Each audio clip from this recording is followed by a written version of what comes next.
O governo Bolsonaro não é mais o mesmo. É isso aí que você ouviu. O presidente Bolsonaro acaba de começar um novo governo. O que é que mudou? Que implicações essa mudança traz para o ativismo conservador? Olá, eu sou o cientista político Paulo Moura, tenho mestrado em ciência política e doutorado em comunicação e criei esse canal para ajudar a explicar para as pessoas o que está acontecendo na conjuntura política do país, o que está por trás dos fatos. No vídeo de hoje nós vamos tratar da mudança que está em curso no governo do presidente Bolsonaro e que implicações essa mudança traz para o ativismo conservador. Em vários vídeos que eu tenho feito aqui no canal eu já abordei essa questão da aproximação do presidente Bolsonaro com o centro político do Congresso Nacional, com o famoso Centrão.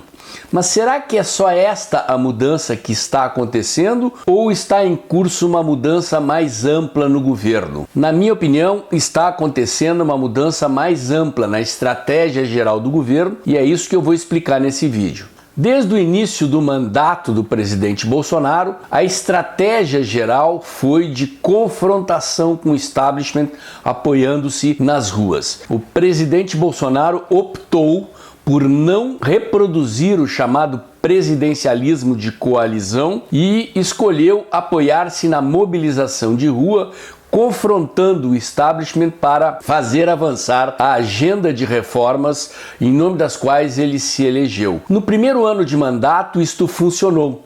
O governo conseguiu aprovar a reforma da Previdência, conseguiu aprovar a Lei da Liberdade Econômica. No entanto, essa estratégia, esta forma de agir e de fazer avançar a agenda das reformas, começou a dar sinais de esgotamento. O Congresso e o STF se aliaram e começaram a conspirar abertamente contra o presidente. A primeira tentativa de derrubar o presidente aconteceu em função daquele vídeo, a gravação da reunião do governo na qual Rodrigo Maia imaginava que houvesse ali algum crime capaz de justificar um processo de impeachment com o presidente.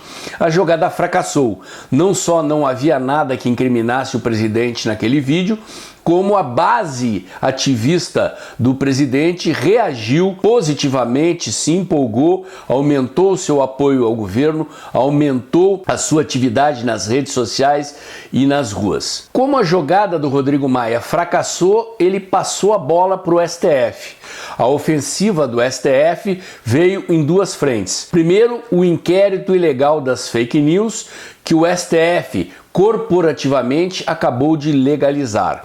A segunda jogada é o processo movido pela rede, pelo Boulos e pelo PT no Tribunal Superior Eleitoral logo depois da eleição, tentando anular a eleição do presidente Bolsonaro, caçar a chapa Bolsonaro-Mourão. Para isso, o STF aprovou a transferência de provas do inquérito das fake news para o Tribunal Superior Eleitoral e agora, dia 30, terça-feira, o TSE retoma a análise dessa questão. Nos bastidores dessa jogada do STF, tomando por base o inquérito das fake news, começou uma operação de caça às bruxas contra as lideranças do ativismo conservador. Prisões, apreensão de celulares e computadores e mesmo deputados da base do presidente, que têm imunidade parlamentar, foram amonestados pela justiça e tiveram os seus aparelhos eletrônicos confiscados para verificação. As acusações são de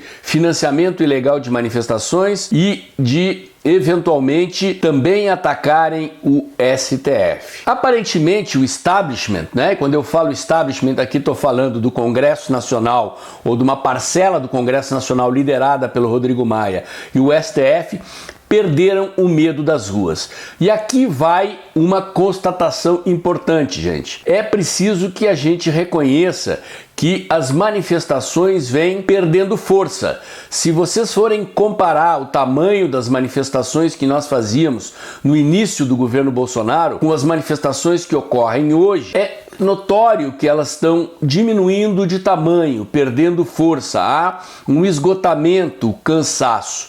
Com todo o respeito aos guerreiros ativistas que têm se mantido no esforço de mobilização, eu acho que nós precisamos avaliar isso, reconhecer que o establishment perdeu o medo e reavaliar os nossos métodos de ação. Se essa técnica, se essa forma de combater o establishment não está mais surtindo efeito, cabe a nós avaliar, compreender o que está acontecendo e desenvolver, criar novas formas de ação que sejam eficazes para ajudar o presidente a avançar na pauta da agenda conservadora do programa de governo que nós ajudamos a botar lá junto com o presidente Bolsonaro. Nós precisamos reconhecer isso. E ao reconhecermos isso, precisamos reinventar, reformular os nossos métodos de ação para podermos continuar avançando. E é disso que eu trato aqui. Uma segunda constatação importante é sobre o impacto da avalanche midiática que está sendo jogada contra o presidente da República e contra o ativismo conservador. Há mais de 100 dias, quase toda a mídia tradicional unificou o noticiário e, se aproveitando da pandemia, bate sistematicamente no presidente, bate sistematicamente na desconstrução da imagem do ativismo conservador. Estão tentando criminalizar a opinião conservadora. Isso significa que nós devamos nos intimidar? Não, mas nós precisamos reconhecer essa realidade.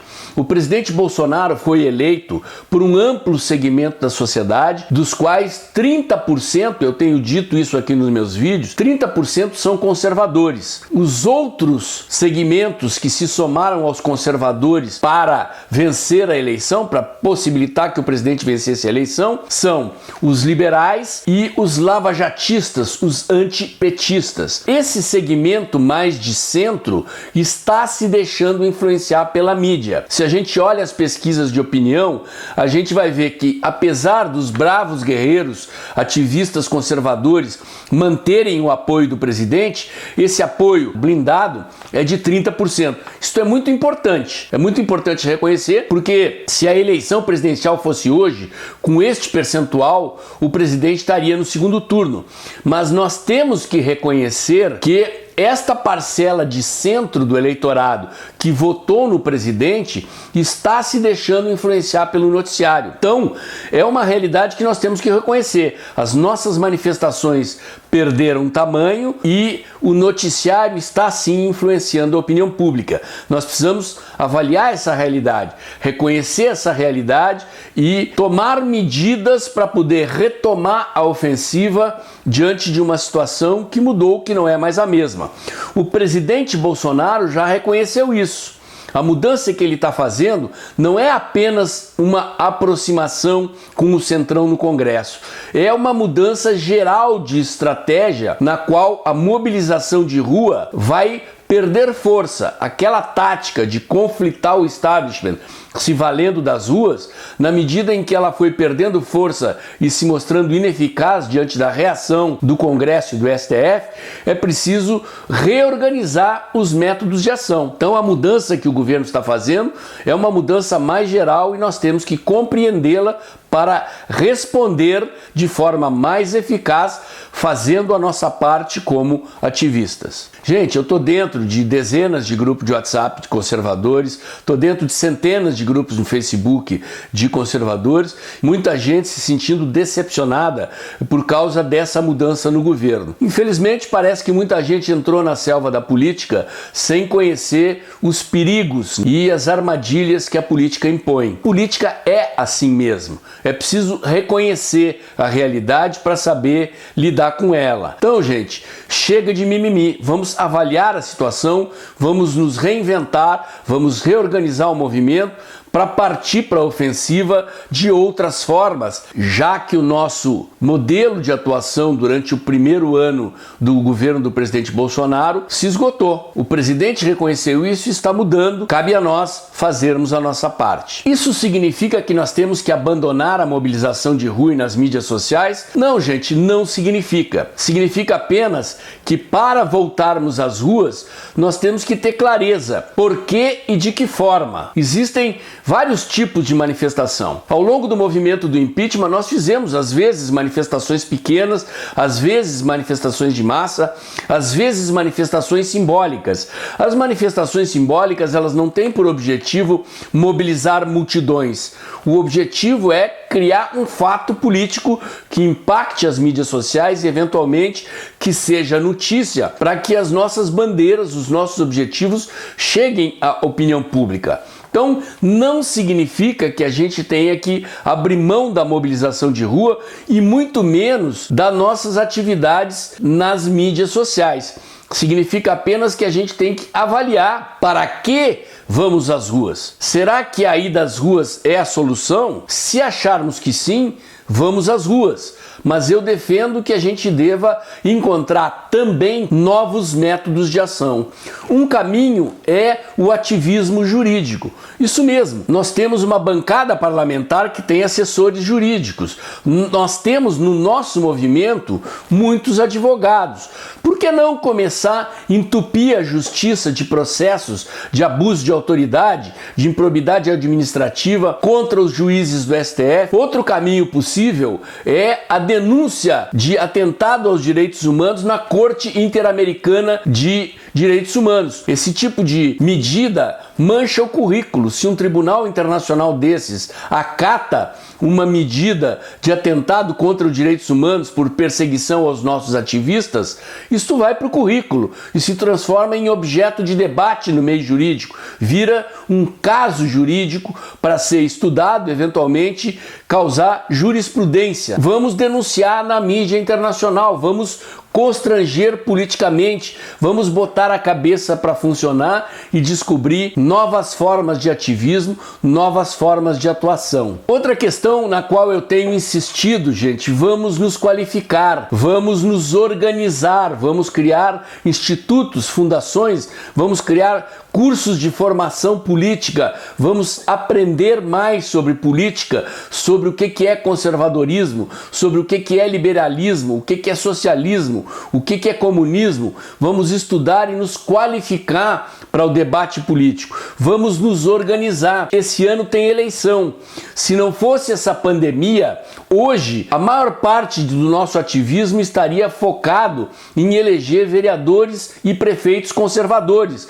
Nós não podemos nos esquecer disso. A Justiça está definindo nos próximos dias a nova data da eleição. Possivelmente, isso embora ainda esteja em discussão no Congresso, vai ser dia 15 de novembro o primeiro turno, dia 29 de novembro o segundo turno. Está na hora da gente tirar um pouco o foco do governo, de todo esse debate que está acontecendo, claro, sem nos discordarmos do apoio ao presidente, do apoio à pauta conservadora no Congresso Nacional, mas está na hora de avançarmos na eleição de prefeitos e vereadores conservadores. Vereadores e prefeitos são cabos eleitorais de deputados. Basta olhar no Congresso Nacional, gente, eu já falei disso em outros vídeos. O PSL elegeu 52 deputados, metade deles abandonou o presidente. Nós temos hoje 25, 27 deputados fiéis ao presidente Bolsonaro. Qual é o caminho para a gente ampliar essa força? Eleger vereadores e prefeitos conservadores. Os vereadores e prefeitos são os cabos eleitorais dos deputados. Eles estão lá na cidade, próximo do eleitor. Quanto mais vereadores e prefeitos conservadores nós elegermos, mais deputados e senadores conservadores nós elegeremos em 2022. Não basta focar só na eleição presidencial. Nós estamos vendo aí claramente. O presidente precisa de apoio para governar. Precisamos aumentar as nossas bancadas legislativas para ter força política. No entorno de um vereador, no entorno de um prefeito, empregam-se ativistas nos governos e amplia-se a nossa penetração na sociedade, no aparato de Estado. Nós vamos gradativamente desalojando a esquerda, desalojando o centrão do governo e do poder legislativo. Nós temos que mudar o nosso foco. Não basta ficar focado só naquilo que estávamos fazendo e num modelo de ativismo que já se esgotou. Você é filiado a algum partido? Que tal se candidatar? Não quer concorrer? Já escolheu o seu candidato a prefeito? Já escolheu o seu candidato a vereador? Que tal a gente começar a se organizar para vencer eleições municipais, para fazer bancadas de vereadores. É isso, gente. Chega de chororô, chega de mimimi. Vamos nos reposicionar, vamos nos reinventar e vamos nos organizar para ampliar a nossa penetração na sociedade. E aí, gostou desse vídeo? Então, bota o dedãozinho lá, curte, comenta, compartilha, me ajuda a fazer esse conteúdo chegar à maior parte possível da base ativista conservadora que nós temos na sociedade e a gente fazer avançar o nosso movimento.